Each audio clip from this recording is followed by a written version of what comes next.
I'm Thane Veyris, a man who forges bridges from stone and steel, but my world trembled when I saw through Isolde's facade. Fog clung to our cliffside manor in Vyris Hollow as her late-night murmurs and fleeting glances ignited suspicion in me. I had built a life, my legacy of sweat and dreams, so I stashed it all with my mother, a quiet safeguard against the betrayal I feared. Then came her divorce papers, a cold demand for half. My lawyer dropped the truth. It was already beyond her grasp. Her ally turned, spilling their plot to gut me.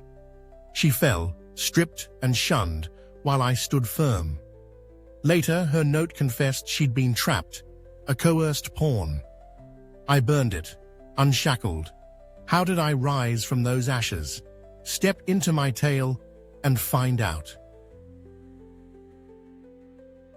I lean against the tall windows of my cliffside manor in Vyris Hollow, the structure clinging to the edge where the sea churns below, its restless growl blending with the fog that shrouds the glass.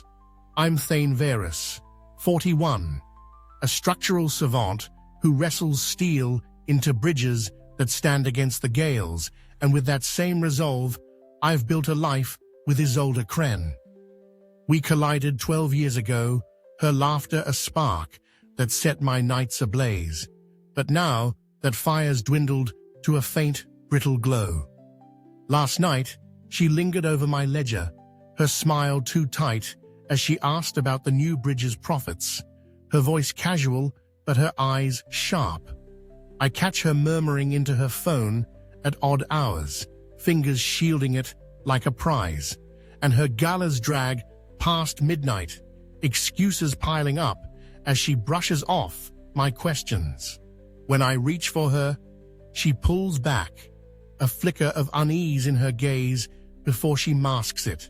Suspicion sinks into me, cold as the salt air, and I can't ignore it. I climb to my drafting ledge, the highest room in this stone house. Maps of towers spread before me, each line a piece of the world I've forged, wealth and properties rooted in years of toil.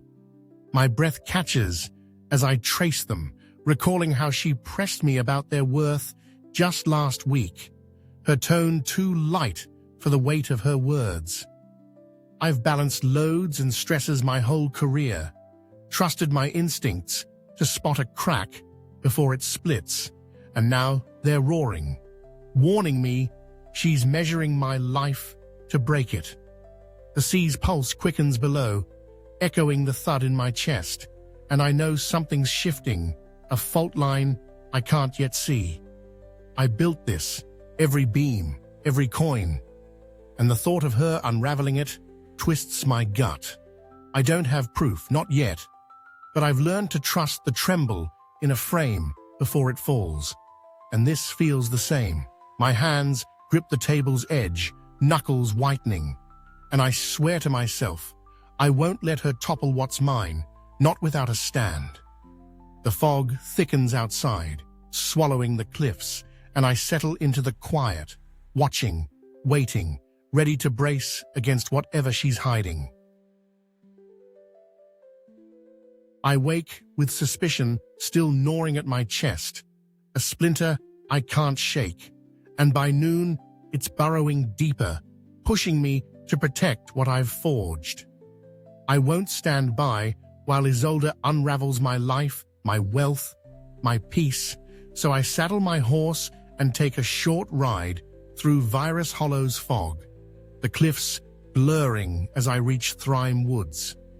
My mother, Lysara Veyris, waits in her wind-worn lodge, her grey eyes piercing the haze as I pour out my fears, Isolde's late nights, her probing about my bridge's profits, the distance widening between us.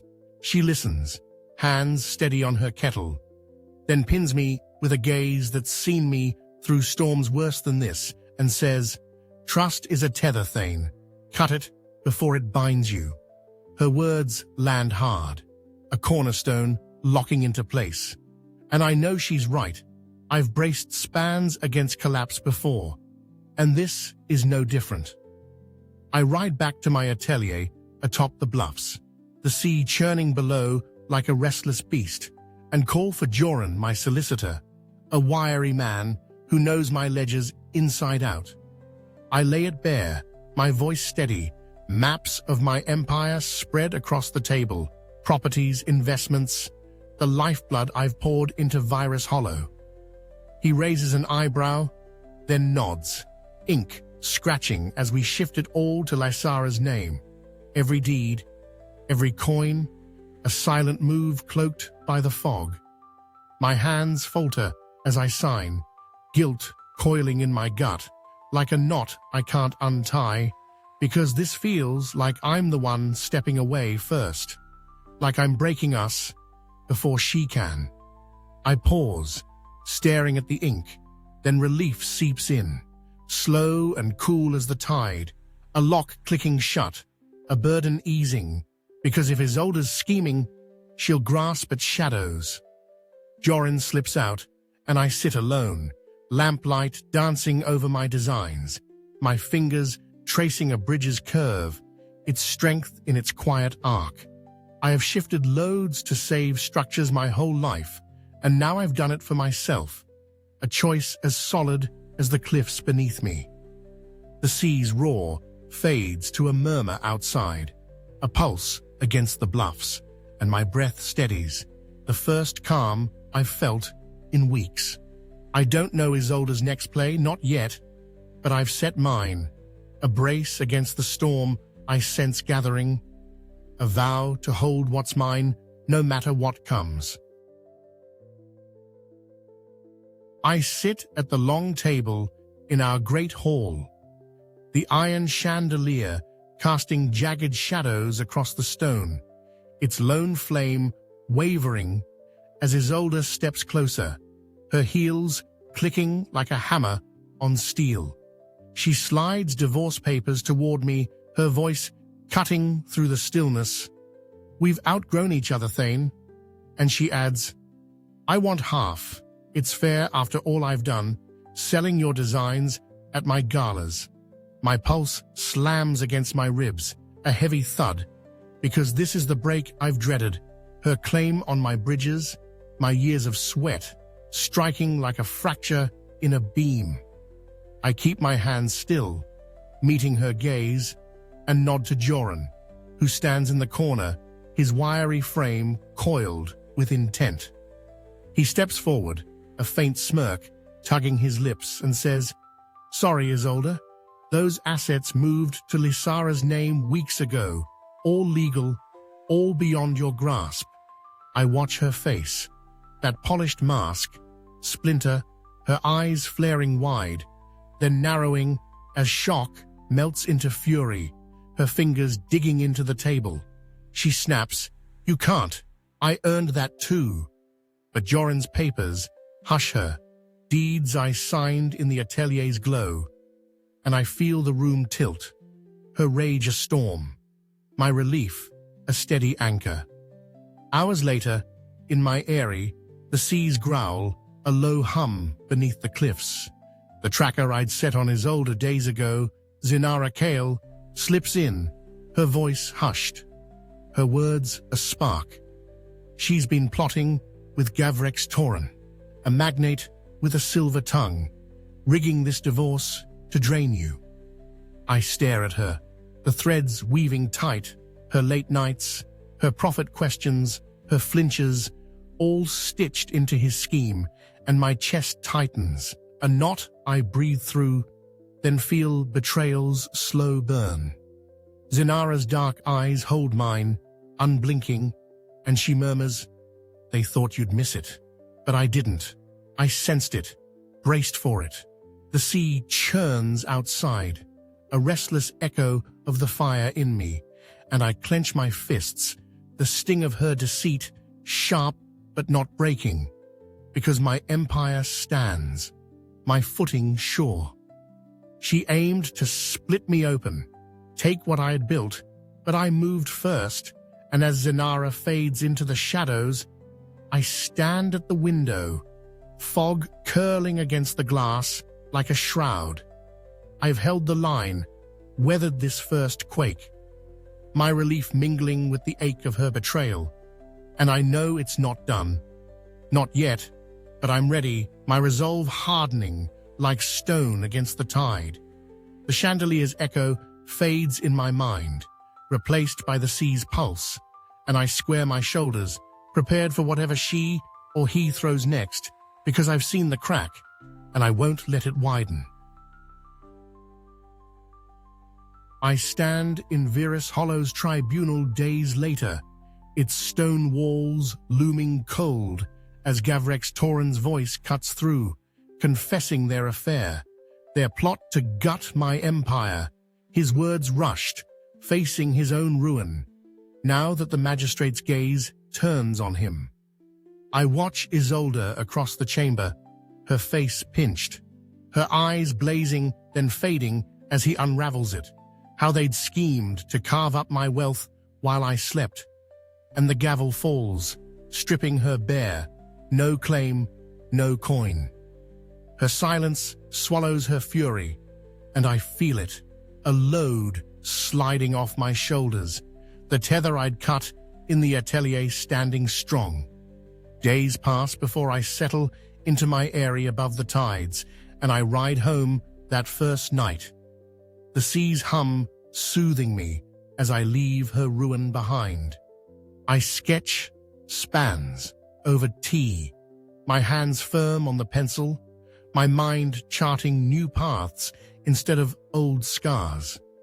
I visit Thane Woods some mornings, sit with Lysara, her quiet nod, a mirror of my own resolve, and the fog of Isolde's deceit lifts with each breath I draw there. Lysara drops by one evening, her dark eyes steady as she tells me Gavrex has fled, tail low, and her allies have scattered, their loyalty crumbling under her lies, leaving her alone in that great hall, its chandelier dim on her hollow throne. I didn't just save my wealth, my bridges, my years of grit. I saved myself, the core she'd tried to crack with her games. I walk the cliffs now, the salt air biting my skin, and I feel lighter, unburdened, as if I've cast off a yoke I'd borne too long. The sting of her betrayal dulls, replaced by a quiet pride, because I saw the fracture, braced it, held it fast. I sketch, late into the night, lamplight pooling warm on my maps, and the sea murmurs below, a rhythm I match with my breath, steady, whole. She'd meant to shatter me, to claim what I'd forged, but her snare tore apart, and I'm still here, not sinking, not breaking. I look out at the fog curling over the bluffs, and it's clear. I'm not the man who waited for the fall anymore. I'm the one who builds through it, who rises above it. The tribunal's echo softens in my mind. Zinara's words about her fall grow distant, and I turn to my designs, my world secure, my peace reclaimed, a bedrock I won't let tremble again. I sit in my atelier weeks after the tribunal, the papers reclaiming my wealth spread before me, ink fresh as I sign it all back from Lysara's name, my empire of bridges and stone secure again, safe from Isolde's reach. I feel it settle, a calm soaking into my bones. The seas murmur beyond the bluffs, a steady hum as I lean back, my hands still, my mind clear for the first time in months. I saddle my horse that evening, take a short ride to Thane Woods, and share Lysara's spiced broth, its heat curling through me as she smiles, a rare curve that says, I've held fast, one more than gold. Back in Vyris Hollow, I turn my pencil to a thought from my cliff walks, a sanctuary hall for the folk here, not a shield, but a gift, its arches rising in my sketches like a vow to build outward. The fog rolls light over the cliffs now, the air crisp as I breathe it in.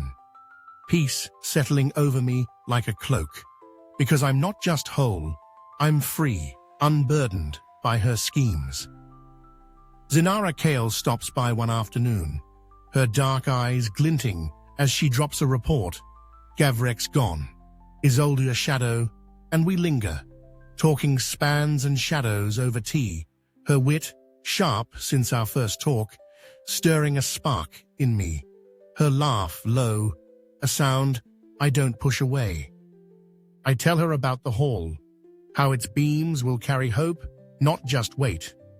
And she nods, tracing a line on my map, her touch steady, her presence a quiet ease. I sketch late that night, lamplight pooling warm on the desk, and the sea hums below, a rhythm I've matched, not just enduring her betrayal, but rising above it. My wealth, mine, my spirit reclaimed. I think of Isolde, her hall empty, her plans ash, and there's no bite left, only a quiet knowing that I saw the break, braced it, built past it. I walk to the window, the fog parting over the bluffs, and I feel it, not a burden gone, but a strength taking root. Because I'm not fleeing her shadow anymore, I'm forging my own path. The sanctuary hall grows in my mind, its walls a testament to what I can do, and Zinara's voice lingers, her questions about its vaults tugging a smile from me, a hint of something new, a purpose blooming where doubt once stood, a stillness I've claimed, a light I won't let fade.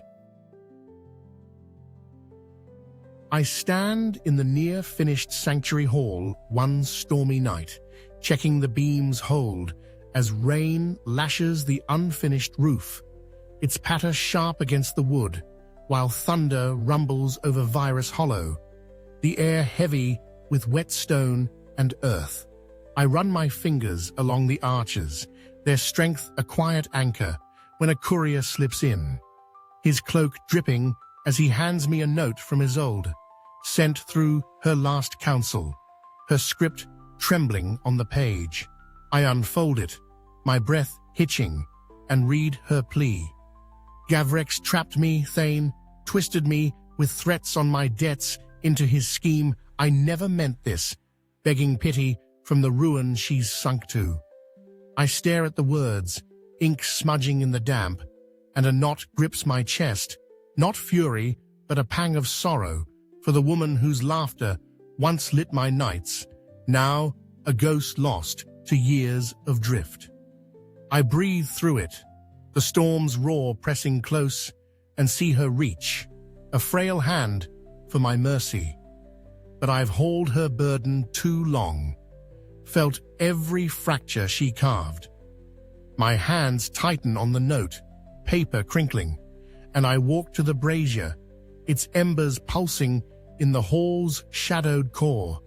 I linger, then drop her words into the flames, watching them curl, blacken, vanish, a final cut to the tether I'd loosed months ago. Thunder jolts the walls, lightning slashing the sky beyond the glass, and I feel her betrayal flare once more. A slow burn I let fade, because she can't reclaim me, not my pity, not my trust. I've raised this hall, these beams, my life, and she has no place here, her truth too late to mend what she shattered. The rain pounds steady, a rhythm I stand tall against, and I know this is my mark. Trust broken can't be reforged. Not with her, not after all she chose. I step to the window, the storm's fury churning the sea below, and the weight shifts, settling into strength, a choice to release her fully. The brazier's glow dims behind me, the note's ashes cold, and I square my shoulders, the hall's arches firm, overhead, a testament to what I've held, what I've shaped. She sought my ruin, then my forgiveness, but I've given neither, only this, a fire that eats the past, a resolve that that drives me on. The thunder eases, the rain softening to a murmur, and I stand in the stillness, free, scarred but whole, her confession faced, burned, and left behind. I turn from the window, the fog clinging thin to the cliffs, and feel it. Not just closure, but a forging, a step beyond her reach. My hands steady, my heart mine, ready for what lies ahead. I stand at the sanctuary hall's unveiling. Dawn streaming through the windows I carved into its vaults. The light pooling warm on the stone as folk I've served with my spans gather below. Their voices a soft hum, blending with the sea's distant roll. I've changed, no longer the man who braced walls against ruin, now the one who builds for others to rise, my hands steady as I cut the ribbon, my heart lighter than it's been in years. Zinara Kale stands beside me, her dark eyes catching the glow, her presence a quiet thread woven into my days since her wit lingered beyond our tea. And we share a glance, unspoken, real, a bond I've let take root. I spot Lysara in the crowd, her grey gaze proud, her words from that fog-draped night echoing, "Trust is a tether, wield it well." And I feel them now, a truth I've forged, a strength I've claimed. The hall looms around us, its arches firm, a gift shaped from the ashes I burned in its shadows. And I know this, I've lost Isolde, outlived her, grown stronger, not just in the empire I held, but in the man I am. I walk the cliffs later, the fog a faint veil over the bluffs, and breathe the salt air, its edge softened, because I'm not guarding a fall anymore. I'm crafting beyond it. Zinara joins me sometimes, her questions about my next span tugging a smile.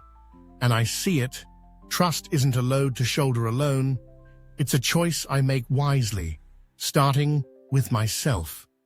The sea flows steady below, a rhythm I've matched, and the hall stands behind me, its walls a testament to what I can forge, what I will, not for survival, but for something greater.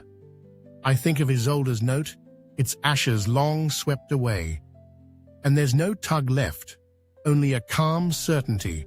I've stepped past her shadow into a light I've claimed. I turn back to the hall, its form sharp against the dawn, and feel it. Resilience isn't just enduring. It's choosing who earns my trust, honoring my own above all. And as the crowd fades, I stand with Zinara, Lysara's wisdom in my marrow, my world whole, my path clear. I have walked through suspicion's fog, braced my world against betrayal, and burned Isolde's note to ashes. Learning trust isn't a chain to bind me, it's a strength I choose, a gift I share with those who earn it, starting with myself. Her plea's ashes taught me resilience, not just to stand, but to rise, to shape light from ruin. And I wonder, what tests of trust have you faced? What burdens have you shed? I'd love your thoughts, your own trials of trust. So share them with me. Let your words weave into this tale. I'm grateful you've joined me, watched my archers rise from Vyris Hollow's storms, and as we part, I wish you this, your own steady ground, your dawn beyond the fog. Until we meet again, may your path grow clear, your strength your own, as mine has become.